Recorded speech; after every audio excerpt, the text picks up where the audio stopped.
Hey, what's up guys, it's T-Bone here, and welcome back to another episode of playing Legendary Game of Heroes. So I was actually traveling over the last week and a bit, and so I did miss the beginning of this week's event, and we'll go back and talk about that a little bit, but there have been a few updates since then. I wanted to kind of quickly go through all of them. So the first one is, as of today, you should be getting a notification about this mysterious creature called Wisp. Right, they've been sort of leading up to it over the last, I guess, few days or so in announcements, and they've been giving away awards in your inbox. And so I just got mine today. It is a water wisp, and it's a healer. But I think the most important thing about this unit is that it has a ability to awaken. So if you look at the battle skill, Power of Awakening, Wisps are magical creatures with the power to awaken any hero with matching rarity and affinity. They're fragile and not fit for battle. So the idea is you can actually use this unit and awaken any of the water heroes, but I believe this does not work for legend heroes. So you cannot awaken Keta with a water wisp. And right now you receive them at a 4-star. So if you wanted to awaken a 6-star unit, then you'll need to evolve. Now this is where I kind of wonder what the value is, because in order for me to get a water wisp up to 6-star, I need to get a deep moss horn, and I need to get the water wisp core. So this isn't something that's available yet. I believe this is just given as a gift, and so I'm not sure exactly how I'm going to get him to 6 stars, because as of right now I can tell that I cannot actually awaken any units with the 6-star, any of my 6-star cards with this. So I'm waiting a little bit. I'm not going to do anything with this card. I'm just going to wait and hold off. Just wanted to see what others' experience is like, and if they know anything about it that I may not know already. And the second thing is PvP. So PvP did start today, and we can take a quick look at some of the changes that they've made. They've taken some changes now to PvP. So the first thing I noticed is that they have now 10 keys for you to start with instead of 3, so which is good. And there are now more towers, so you can see there is one of 9 towers, and they also give you more information about what you can win as you go up the levels. So in the first level, after you beat the first level, starting second level, you get another battle key, and then you get 198,000 trophies for beating the top of the tower. So that's good. And then as far as what you can win, so if you look at the rewards, in the Turquoise League, which is what I'm in, for first place you get 1,200 gems, 100,000 gold, 3 fire potions, and you get 2 Path of Champion keys. So this is the reward for placing top. And then for second place and beyond, you get 1 key. So I received 1 key from the previous PvP event, and this is the second time I'll be participating, so I'll be collecting it. I'm hoping to collect some of the keys and then use them together for another episode, so I don't because I don't know what it is exactly yet, and I don't want to waste my keys just for that. And you can also win rewards for participating as a guild. And so the rewards for guild is you get mana, and then you get iron crates, or you can get crates depending on where you place. And I believe from silver onwards you actually receive something additional. So yeah, so you also get catalyst crate, and you get another key if you place in silver or higher as a guild. Right, so it's a good incentive to participate a lot as a guild for PvP. And also they've made it easier to get your PvP relics. So if you look at the event store, you can now purchase a 2-star ringlet or crossbow for 500 honor points. And if you want a 3-star one, you can spend 5,000 for it. So it's about the almost the same cost as a guild gift pack, and you can get a 3-star one if you don't already have one. Right. So that's the PvP. I'm not going to go into right now. What I want to do is I want to talk about the current events. So the current event is Winter's Heart, and it's a commander-based event where the boss is Fire Hero, and I really like the pack actually that's available. So if you look at the boss, I mean not the boss, but the feature card. So Kw'Uk the Hunter, his battle skill is to destroy all non-water gems and attack for 1100 attack, and also increase honor attack by 15%. And so one of the updates that they recently came up with is increased chances of getting a feature card when you purchase packs. So before, you're almost guaranteed to have to go up to at least tier 5 in order to get your, or at least tier 6 to get your feature hero. The idea is you might be able to get him early. So I really want him because I want to use his skill to clear out the board. I find that he works really well with, so if I can show you the team that I have right now. He works extremely well with Icarus because Icarus will drastically improve the drop rate of your water gems. And so if you use Icarus before you use Kw'Uk's skills, you're gonna fill up the board with water gems, and you can just have some really massive damage there. And so I got some gems, and my goal is to see test 2 things, see if what they said is true, that I will have an improved chance of getting Kw'Uk, and at least hopefully have enough gems to get Kw'Uk. Right, that is the goal here. So let's go ahead and open some packs. So let's see, tier 1. Okay. And then tier 2, I do have a guaranteed Baird, but I'm probably just going to be dusting him right away. So let's see what tier I need to go up to before I get Kw'Uk. So, okay, so that's tier 2 so far, still nothing. Let's go to tier 3. We do get 500 gems back, which is good. Okay, and then, so there's the gems, and I do get keys as well, so I'm going to be able to use that in my elite campaign. And Sharheim Beast, and so that's tier 3 so far. Let's go to tier 4.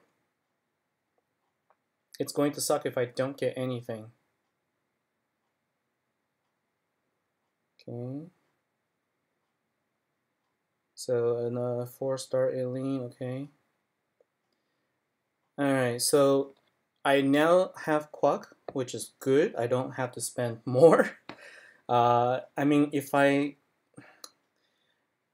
went for 2 more tiers, I do get another one, and I do have him at 6 stars. But I just feel like I'm not sure if I want to spend all that gems for that. So I think I will stop here. I'm happy to get him at 4 stars. I will be able to level him up to 5 stars. So let's at least do that. And while we're at it, we do need to clear out some. We do need to clear out some of the additional units that we got. So we have to clear 13. Let's go ahead and equip him, and then we will immediately jump into a battle. So as it turns out, I already have enough frozen anvil to level him up to 5 stars, which is good. And if you take a look at Kw'Uk right now, the battle skill, he already can destroy all non-water gems, and so technically you don't actually have to level him up anymore if that's all you're using him for. But I do want to make sure I can evolve him, because then I get additional attack. And so if you see I have everything else, I just need another 20 frozen anvil shards. I can get that from the store, so let's go ahead and purchase them. Let's go to the store. And this is where I basically just saved them up because I wasn't sure what I was going to spend on. And so just going to go ahead and purchase all of the frozen anvil pieces. Let's quickly purchase. Originally what I was trying to do was I was going to save up as much as I could to continue to purchase the daily dungeon coins, because this is such a great way to get additional coins. Just getting 2 of them saves you 1 day of worth of fighting in the dungeon, and if you can get anywhere between 8 to 12 coins, you're saving at least 1 day or 2 days worth of fighting there, and you can get your dungeon. You can get your catalyst much faster that way because they cost 50 to 40 depending on which one you're purchasing, and so I think it's well worth it for me to spend. But in this case, I want to level up Kw'Uk, so let's go ahead and do that. So let's go ahead and evolve craft the anvil, and then let's go ahead and evolve him to 6 stars. So that's awesome. So now, power him up a little bit. Okay, so just to give him a little bit more boost. And then go ahead and accept fate. And so, let's see. There's another pack here that I didn't spend on. And that was the Frozen pack. So I'm going to go ahead and purchase it while I'm here. Might as well fill up the team. And let's go ahead and get her here. So I'm not going to bother trying to level her up just yet. I may have enough, but for now what I want to do is let's just go ahead and fill up a team and let's see what she's like. So let's go ahead and swap her out. Let's go ahead and swap out Keta with Priestess, and then swap out, I guess I'll swap out Keta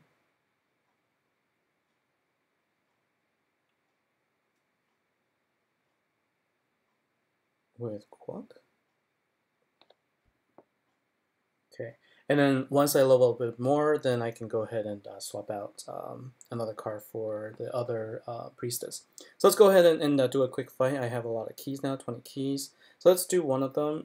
Let's go ahead and increase. Let's go ahead and hit one of them. And sure, let's get another priestess. So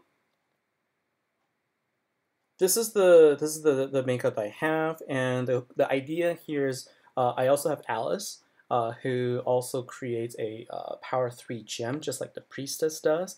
And so right now on my team, I've got 3 cards that can actually generate a power 3 gem. I've got Kw'Uk that's going to destroy all the non-water gems, and I have Icarus, who is going to really increase, just the chances of your water gems falling. So all of these basically add up to just a ton of damage, and I feel is going to be very helpful for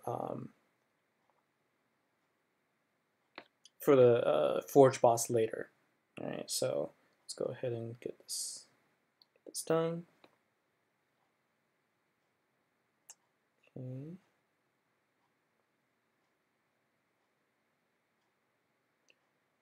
Now let's see.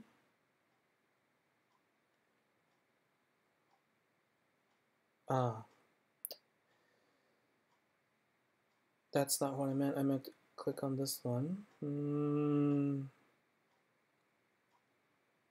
Alright, well, you know what? Let's just go ahead and do this. So I wanted to show you, this is what it looks like when you activate Kw'Uk's ability along with Icarus. And so, of course, let's just go ahead and do this match.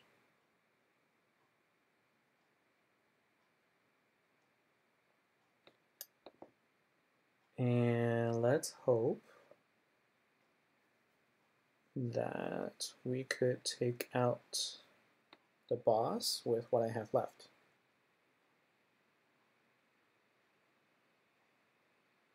The idea was to try and do this at the end, but that's all right.